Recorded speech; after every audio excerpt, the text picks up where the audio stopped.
the Noontime talk. Come join me over here. Hey, how you doing?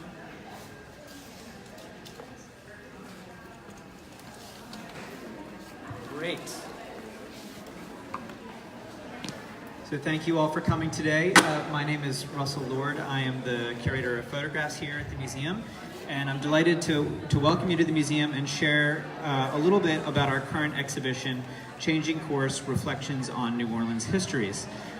This is a unique show in this institution's history in that it was actually curated by 4 of us from the curatorial team. So we each had a hand in different projects, and today I'd like to speak to you about 2 of the 7 contemporary art projects that make up the whole show. The show is really exciting for us because it's related to our tricentennial programming. We wanted to do something that looked at the history of New Orleans, but think about it through art. And what we did is we compiled a group of 7 contemporary art projects that addressed different histories in the city, some that we are referring to as either marginalized or somewhat forgotten histories in the city. And it's actually kind of a museum-wide exhibition. It begins here in the Great Hall and continues into our biggest exhibition space. So today we're going to be talking about the first thing that you see, and then theoretically the last thing you would see if you went through the whole exhibition. This project in the Great Hall is the work of El Kasimu Harris, and it's from his War on the Benighted series. The series is actually a little bit larger than what we were able to show here, but we've selected works from that series to try to kind of maintain the narrative that he's teasing out. We're referring to these pictures as constructed realities. They are posed and staged pictures, but they are pictures that are often related to the artist's own memories or the memories of his mother as a child growing up in the New Orleans school system. And so what you see, some of the pictures were made a few years ago, and then some of them were actually made just this year specifically for this presentation. So he's gone out and he's worked with a lot of people in the community. All of the kids in the photographs are known to him. They're people that he either taught in the past or are taught by other people that he knows. And in some cases, he even employed the parents as kind of set designers in the project. In one, for example, early night photograph, he actually had the parents who drove their children to the photo shoot point the headlights of their car to illuminate the scene and sort of directed the lighting of the photograph that way. So it was really done on a very low budget and created really impressive photographs with materials that he had at hand. Just kind of roughly, the narrative that he's talking about is about education in the city, who has access to education, and whose history is taught in the education system. And some of the earliest pictures that you see, the earliest ones that he made, sort of stage this fictional breaking in. You see students sort of climbing over the walls over here, for example, and it looks as if they're going into something. But it's revealed later on in pictures on the other side of the hall to be a school that they're breaking in so that they can learn their own history, so that they can learn a history that's not being taught during the day. And that is sort of drawn out by a picture on the far wall there where you see them writing about figures from Black history. That project continued to look at the laying off of teachers post-Katrina, which is referenced by the pink slips that you see sort of littering the ground in the picture made in front of the building during the day. But then also looking at kind of hardships that students face in a system that is fractured, in which the kind of neighborhood school system has been changed so that children are often bused for hours a day across town to go to the school that they've been allotted. And that's referred to in this picture right here with children on the bus very early in the morning when it's still dark. Some children still have to get up at 5 a.m. just to be able to make it to school on time. So it's a school system that faces many challenges and that for African American students poses even more challenges that Kasimu Harris is kind of teasing out in these photographs. Any questions about this project before we go into the main exhibition space? Okay, so follow me. We're going to go across the Great Hall here and into the last room of the exhibition.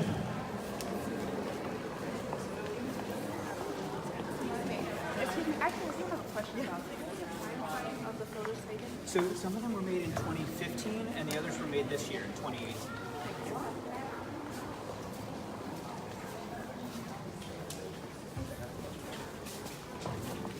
So I did want to pause and just talk quickly about this picture, which is titled The McDonough Day Boycott. And this is based actually on a memory of his mother who, when they used to celebrate McDonough Day, which was a day to kind of celebrate the founder of the public school system. It was a very conflicted day for a lot of African Americans because McDonough did leave money to create schools specifically for black students, but he also was a slave owner. So the idea that you would honor this individual was a very complicated thing. And as far as I understand it, the white students were sort of able to go first, and then the black students sort of went to the statue second. And oftentimes they would find these flowers that had sort of wilted in the sun. And so here we have this kind of reference to that moment. It's a restaged memory, if you will, and you have the students poised at their desks, but again, reading about their own history. So they're sort of taking control of their own identity and thinking about what they want to learn and how they're going to get access to that material in this image. All right, follow me into the exhibition.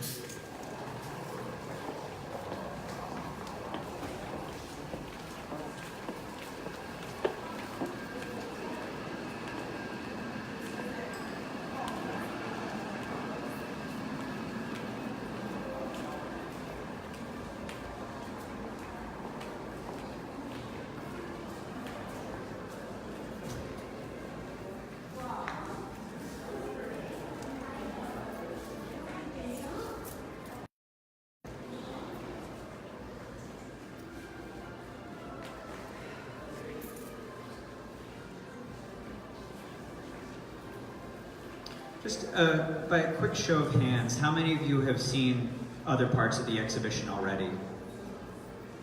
Okay, a few, but certainly not everybody. Okay, so we are really in what we thought of as the last installation of the exhibition, one together, relying upon the kind of dual meanings of those terms, fabric, root, and bone. Obviously, they are very material things, and you see them in the works that he's created here. They actually physically make up some of the work in this exhibition. But he's also thinking about how we refer to the kind of social meanings of those terms. So for fabric, we talk about the social fabric, how we're knit together as a community, for example. Roots are often kind of a shorthand for our own history, our genealogy, our ancestry. And then bones is often about the structure of something, how we build on the bones of something. And that is really the kind of core of what he's getting at. Willie Birch is best known really for his drawings, and you see a huge number of those on the walls. But these pieces made out of woven sweetgrass, bone, and fabric are new, and he created them specifically for this installation, and they're meant to be seen together. They illuminate one another.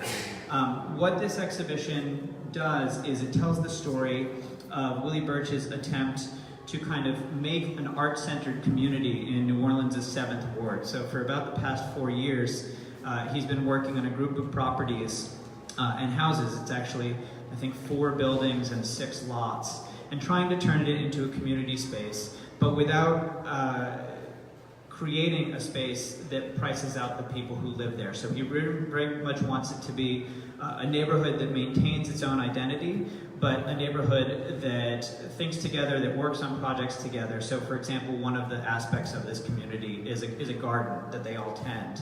And the garden is kind of arranged in a series of raised beds that were designed and built by artists.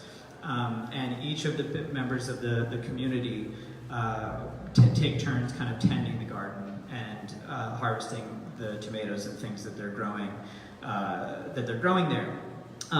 The neighborhood is at the corner of O'Reilly and Old Prior Streets, and that was significant for Willie because in the 19th century that was basically the border of downtown New Orleans, and this was the place where people who worked as kind of day laborers on plantations or in the city would live. So it was a largely agrarian society. It was a neighborhood that was in kind of post-emancipation era, was where people were, poor people were living and subsisting.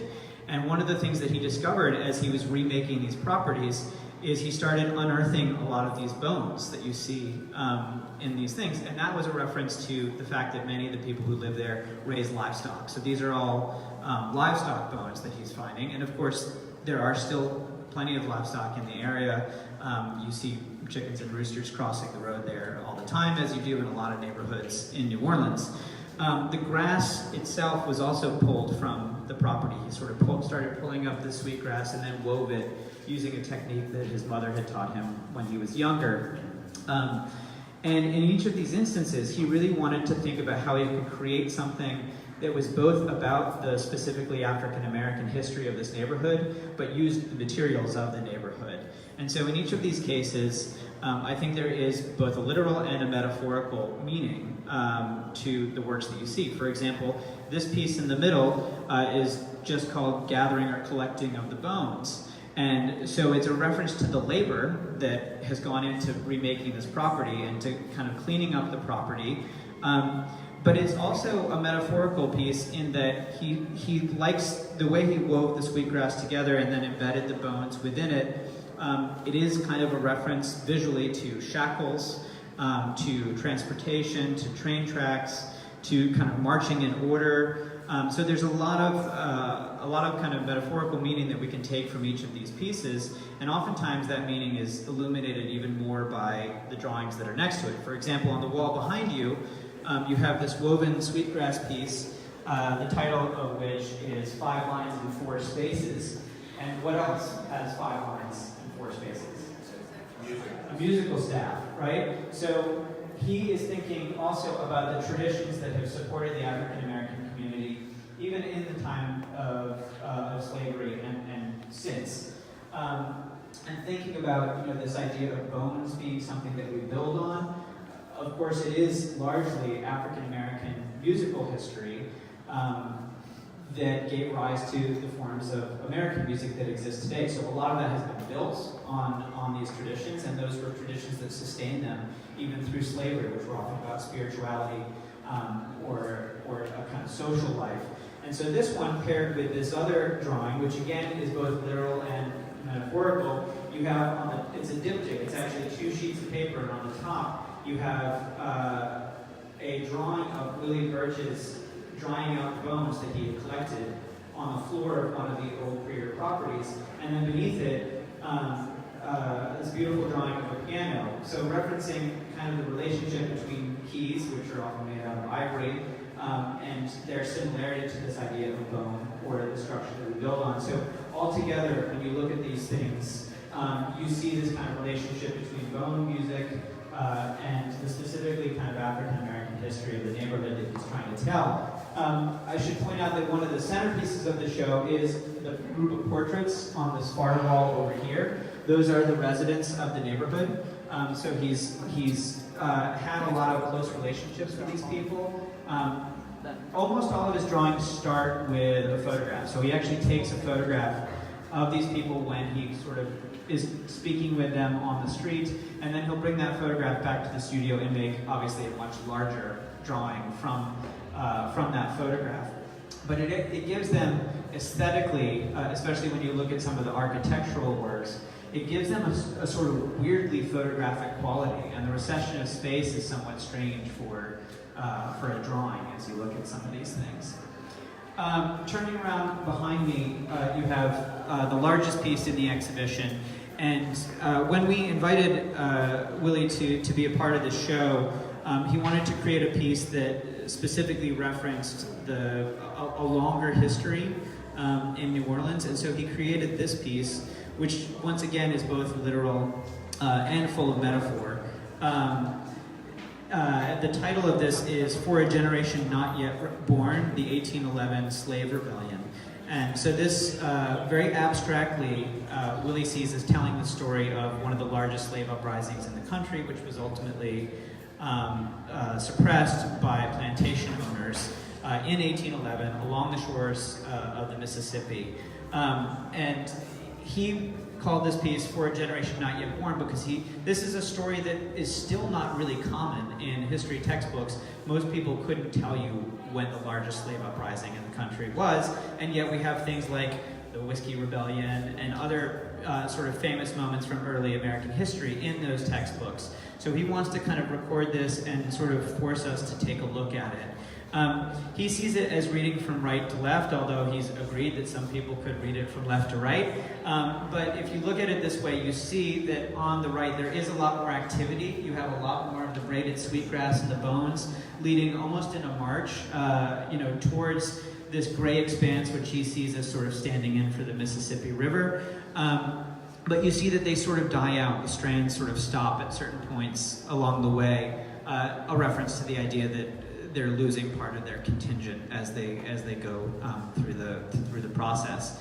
This was the first time that he'd ever created a piece out of fabric, but he wanted it again to be a community project. So most of the material was brought to him by neighbors at the Old Prayer community, and he wove it in. And there are references to traditional African fabrics within this kind of constellation of materials.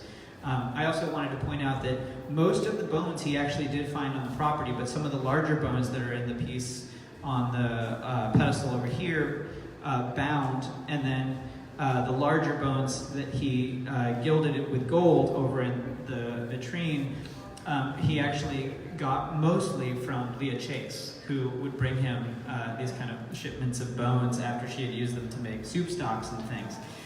So he's been close with Miss Chase for a number of years, and she helped him out on this project, and I'll talk about that again in a second.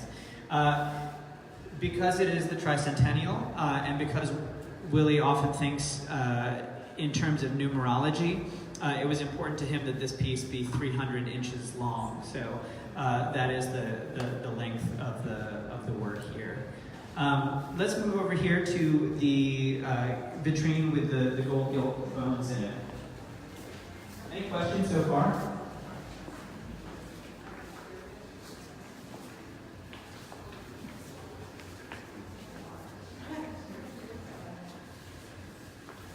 So one of the things that Willie Birch is really known for in his whole career is taking things that we might think of as waste or the things that we discard and turning them into works of art. For example, in the 80s and 90s, he was very well known for making these elaborate sculptures out of paper mache.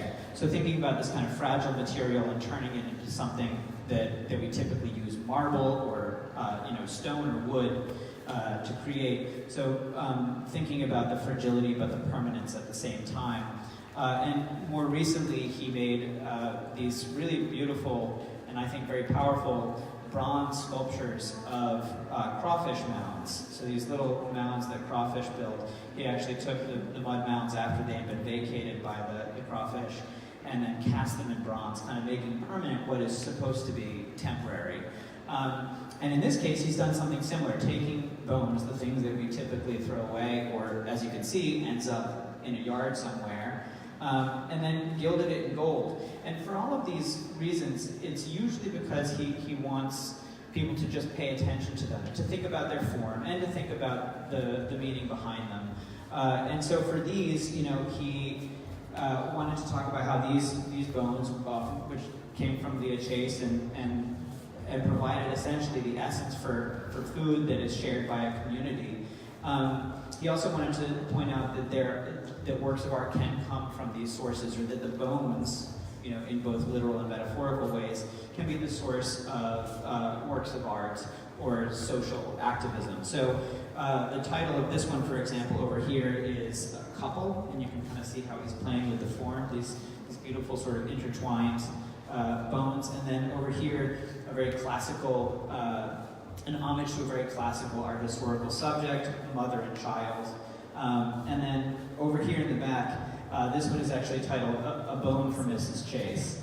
And that was a reference not only to the fact that she provided the bones, so in homage to her, but also kind of playing with her because, as she admitted to me at the opening, she wasn't really sure, she wasn't fully behind what he was doing. She didn't really know how it would turn into artwork, but she was very happy to see it when it got here. So he's sort of playing with that phrase, a bone to pick with somebody.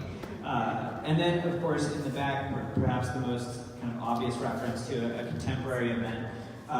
This one's called Fallen Monument, and you can see that it's the one bone that's not gilded in gold, so it's not made precious, but it is sort of falling apart into this nest of woven roots and vines that he pulled from the property. I encourage you to go see the rest of the exhibition. Each of these projects, as I mentioned, is a kind of immersive installation that deals with a different history. And because there is so much behind a lot of what these artists are creating, we felt it was important to create a conversation space where we could sort of dig into those histories a little bit more. And interestingly enough, one of the impetuses for this whole exhibition was this final Willie Birch drawing that I want to talk about, which ended up not being part of his installation because it was not made in the old Prior neighborhood and it's not about that neighborhood. But the title of this drawing is Waiting for a Serious Conversation on the History of the South. And it's a very beautiful, I think very elegant way of thinking about how we start talking about race in this city with just an empty black and white chair waiting for people to sit down and have that conversation. And so this piece kind of overlooks this conversation space, which includes references to each of the immersive installations in this show. For example, there's a great Sister Gertrude Morgan work over here that ties into the installation that Leslie Dill has created about the life and work of Sister Gertrude Morgan. We talked about Casima's project out in the Great Hall and its references to race and education in this city. And here we have an amazing photograph by Del Hall of policemen overlooking the desegregation of the New Orleans school system. Then there's other projects that deal with Skylar Fine's installation, projects that look at the Propeller Group video, which is very broadly about the influence of Vietnamese culture in New Orleans. And then finally, a John Scott woodcut and some other pieces about the creation of I-10, which refer back to the Katrina Andrew project in the next room. So that's a very quick overview of just a part of this exhibition. There is a lot here, so I really encourage you to come back. We have a very packed schedule of small talks and evening talks for the month of August, where we're fortunate to be able to dig in a little bit more to this exhibition. So thank you all for coming, and enjoy the rest of your time here.